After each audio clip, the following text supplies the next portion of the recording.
உடுப்பையும்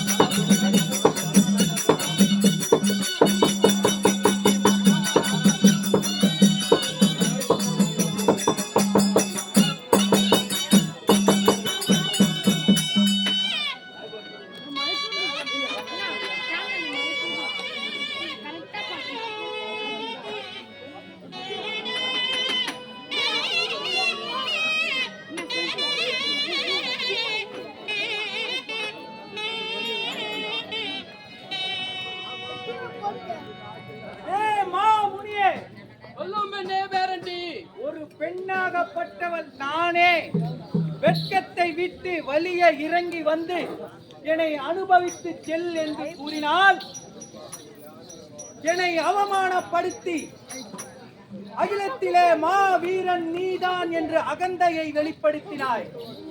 ஆனால் ஒரு பெண்ணை மதிக்க தெரியாதவன் ஒரு வீரனே அல்ல. வேட்டைக்கு சென்றிருக்கும் என் கணவன் வரட்டும், அவரிடம் சொல்லும் விதமாக சொல்லி என்னை காண மறுத்த உன் கண்கள் இரண்டையும் தோண்டி எடுக்க செய்கிறேன். என்னை தொட மறுத்த உன் கரங்கள் இரண்டையும் வெட்டி எறிய சொல்கிறேன். என்னுடன் வர மறுத்த உன் கால்களை உடைத்து எறிய சொல்கிறேன். உனது அங்கங்களை துண்டு துண்டாக வெட்டி இந்த வனத்திலே போட்டு புதைக்க செய்கிறேன். அப்படி செய்யவில்லை எனில் என் பெயர் பேரண்டியே அல்ல.